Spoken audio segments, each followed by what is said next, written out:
Imagine for just a second that everything you do, your entire life, is tethered to a single, completely invisible wire. You wake up in the morning, you pour your coffee, you check your bank account, you pay your bills, and you just go about your day completely clueless to the fact that the numbers dictating your life are not natural forces. They aren't the result of some vast, uncontrollable economic ocean of supply and demand like we've all been taught. No, they are actually being secretly, quietly dialed up and down by a handful of guys sitting at computers thousands of miles away. You've never met them, they have absolutely no idea who you are, yet with just a few casual keystrokes, they are literally dictating the financial weather of the entire globe. You think your money is safe, governed by strict, unyielding laws, but what if I told you that the entire system, the whole shebang, was actually running on a completely hackable gentleman's honor code? Well, strap in. Let's dive into this explainer with a really suspenseful reality check about a completely hidden force that secretly controls the modern world and the mystery of how it all came crashing down. So I want you to imagine that there is just one incredibly powerful metric out there, moving quietly in the shadows. And this metric acts as the ultimate master dial for an absolutely incomprehensible sum of money. We are talking about $450 trillion. Take a second to let that number actually sink in. 450 trillion. To put that into some kind of relatable perspective, that is magnitudes larger than the entire gross domestic product of the planet Earth. It completely dwarfs, by orders of magnitude, any financial scam, any market movement, or any corporate merger in the entire history of human civilization. We are talking about a single solitary number that secretly serves as the bedrock foundation for the entire global economy. And look, this isn't just about some distant Wall Street hedge funds or massive faceless corporate conglomerates. No, we are talking about a number that directly, immediately hits your personal wallet. It quietly shifts how much you pay for your house every single month. It determines the exact interest rate on your student loans. It dictates the minimum payment you have to make on your credit card. Basically, every single time you borrow money, this invisible phantom is right there in the room with you, skimming off the top or adjusting the baseline, all without you ever even knowing it exists. You, me, all of us, we're living in a house built on a foundation that we cannot see. And as you're about to find out, it was a foundation that was completely rotten to its core. So, what exactly is this mysterious puppet master? Well, it's called Libor. That stands for the London Interbank Offered Rate. Since it was first created back in the 1980s, Libor was always meant to act as the ultimate thermometer for the health of the entire global financial system. In theory, the concept is actually pretty straightforward. It is simply the average interest rate at which the major global banks borrow money from one another. Think about it. If banks feel confident and the economy is super healthy, they charge each other very low interest rates, right? So Libor goes down. If the banks are panicked and scared to lend to one another, they charge much higher rates, and Libor goes up. It was supposed to be this pure, completely untainted reflection of financial reality. And if we look at how this all-powerful number was calculated every single morning in London, the math was ridiculously simple. Honestly, it was shockingly basic. Every day, right at 11:10 a.m., 16 of the major panel banks would submit their borrowing rates to Thomson Reuters. The system would then, essentially, chop off the top 4 highest submissions and the bottom 4 lowest submissions. This was supposed to prevent any extreme outliers from skewing the data. Then it would just take the remaining 8 numbers in the middle and average them out. Boom! By 11:30 a.m., the daily Libor fix was published to the entire world. It sounds incredibly elegant, doesn't it? A perfectly balanced, foolproof equation. But there was a glaring, absolutely catastrophic loophole just staring everyone right in the face. And here is that massive crack in the foundation. You see, the entire process relied on these banks answering a purely hypothetical question. The rules actually asked them, at what rate could you borrow funds, not at what rate did you borrow funds. Because banks didn't always actually borrow money from each other every single day, there were no hard receipts. There was absolutely no solid proof required to back up their numbers. The whole $450 trillion system was basically running on an honor system. It was just assumed that these prestigious, towering financial institutions in sharp suits would simply tell the truth. But as we all know, when you put trillions of dollars on the line and ask human beings to just police themselves, well, the honor system is the very first thing to get thrown right out the window. Which brings us to part 1 of our story. Enter the rate riggers. Let's look at how they hacked the system. A small, hyper-competitive group of traders very quickly realized that if the world economy was running on a simple honor system, they could hack it with virtually zero effort. And we aren't talking about criminal masterminds working in secret, high-tech underground layers here. These were just regular guys sitting at their messy desks at UBS, Barclays, RBS, and Deutsche Bank, sipping their morning lattes. They realized that the exact people submitting the daily Libor rates for their banks were sitting literally just a few desks away from them. All they had to do was lean over and ask for a favor. Check out this actual real-life chat log between two bankers. It is the absolute smoking gun of how the global economy was hijacked. One trader messages another, asking for the call on the Libor. The casual reply, "Where would you like it? Libor, that is." I mean, wow.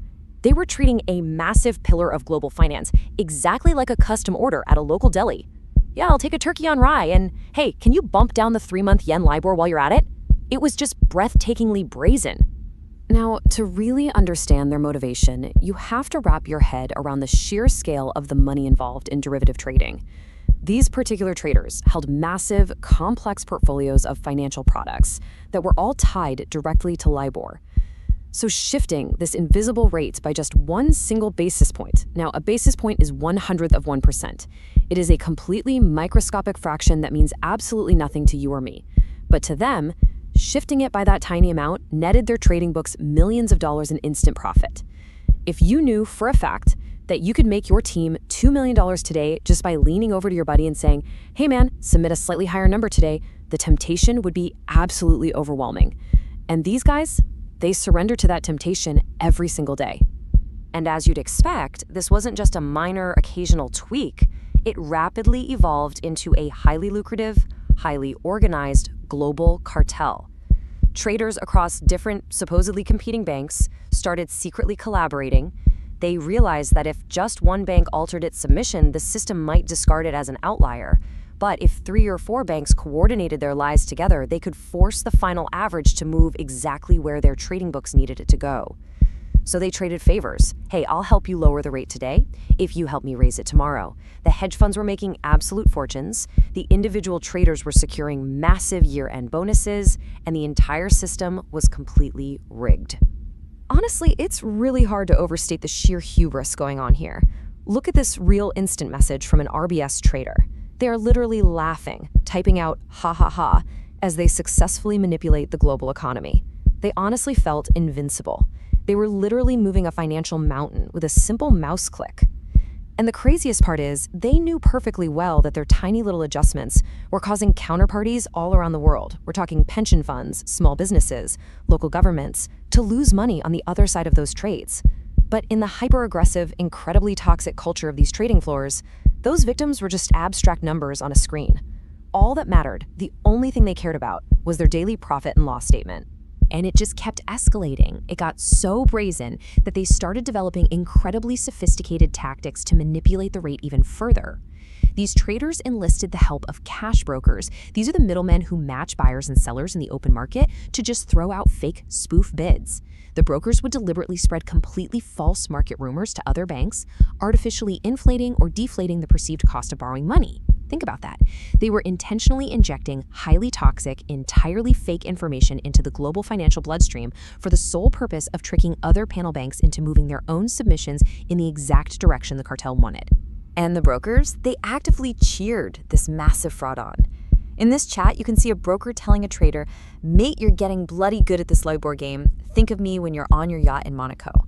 They were fully 100% aware that they were rigging a rigged game, and they were actively dreaming of massive luxury payouts. They literally referred to manipulating the world economy as the Libor game. But while they were fantasizing about sipping champagne in Monaco, the actual foundation of the world economy was rotting from the inside out. And nobody at the top seemed to notice. Or honestly, if they did notice, they simply looked the other way, because the profits rolling in were just far too good to stop. But then, reality hits. Part 2. The illusion breaks. Enter the 2008 crisis. So this massive frat house party comes to an abrupt and terrifying halt when Lehman Brothers collapsed and the catastrophic 2008 financial crisis hit. Almost overnight, banks went into full-blown panic mode. They were hoarding cash like doomsday preppers getting ready for the apocalypse. Nobody trusted anybody, and interbank lending had completely frozen in sheer terror. But remarkably, incredibly, every single morning at 11:30 a.m., the daily Libor numbers were still being published looking perfectly fine. The numbers just kept coming out, suggesting that these banks were still happily borrowing from each other at totally reasonable, completely normal rates. It was a literal mathematical impossibility. This massive divergence proved to absolutely anyone who was paying close attention that the whole metric was a complete fiction. The game had suddenly changed from greedy traders trying to scalp a few $1,000,000 to giant systemic banks fighting desperately for their very lives. And right at this point, the entire motive for rigging the system shifted violently. It was no longer about some 20-something trader trying to get a bigger bonus. It was about desperate corporate survival. You see, because a bank's daily Libor submission was basically a very public declaration of its creditworthiness, submitting a high, truthful interest rate was essentially telling the entire market, hey, we are in deep trouble and absolutely no one wants to lend us money. So senior bank managers explicitly ordered their staff to submit artificially low rates. We literally have internal memos from UBS explicitly instructing their submitters to err on the low side. They were deliberately suppressing the rates so that the media, the public, and their investors wouldn't think they were about to go bankrupt. They were lying straight through their teeth just to stop a devastating bank run. But as we all know, you can really only bend reality for so long before it snaps back and hits you. Starting in 2008, a massive cascade of global investigations triggered the collapse of this whole house of cards. The Wall Street Journal published this absolute bombshell of a report, mathematically questioning the integrity of Libor. And suddenly, those quiet whispers turned into deafening roars. Regulators across the US, the UK, Europe, and Japan launched massive, highly coordinated investigations. The lies finally just caught up with them. Barclays was the very first massive domino to fall in 2012, paying a nearly $500 million fine. Then came UBS with an absolutely unprecedented $1.5 billion penalty. Deutsche Bank, Rabobank, RBS, some of the biggest, most powerful financial titans on earth, were totally exposed as members of this illicit cartel. And when you look directly at the official regulatory documents from the fallout, like this final notice from the FSA to Barclays, you can clearly see just how deeply this rot actually went.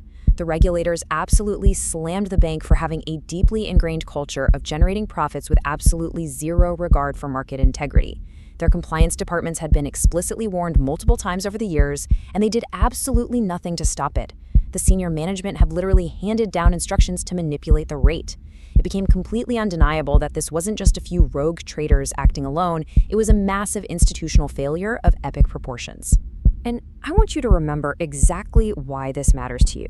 Because this was never, ever just some victimless white-collar video game being played by math wizards over in London. By artificially moving this rate, they altered the payouts of massive municipal bonds and huge state investments all over the world. The rigged rates ended up costing U.S. states and local municipalities, which, by the way, means you, the taxpayers, an estimated $6 billion in total losses. That is literally money meant for your local schools, fixing your roads, and funding your hospitals, just quietly siphoned away in the dark to pad the balance sheets of megabanks and pay for the Monaco yachts of the guys rigging the game. Naturally, once all this came to light, the public was furious and demanded blood. The scandal resulted in some incredibly severe criminal sentences. A British trader who worked at UBS and Citigroup, a guy named Tom Hayes, was sentenced to 14 years in prison. That is one of the harshest white-collar sentences ever handed down in the history of the UK. But, it left a really bitter taste in the mouths of a lot of people, because while Hayes was certainly deeply involved, many financial observers, and obviously Hayes himself, argued that these individual traders were really just convenient scapegoats. They were severely punished for participating in a completely broken, industry-wide practice that the senior management not only knew all about, but during times of crisis actively and explicitly encouraged. Ultimately, this completely catastrophic breach of public trust forced a massive top-down overhaul. The regulators finally realized that you couldn't just slap a fine on these banks and keep the old system running. The Wheatley review stepped in and provided the blueprint for real reform. It completely stripped the British Bankers Association of its power, it made it an actual criminal offense to manipulate financial benchmarks, and it forced a total transition away from those hypothetical, completely fake honor system estimates to actual hard transaction-based data. They essentially had to completely tear down and rebuild the trillion-dollar benchmark system entirely from scratch.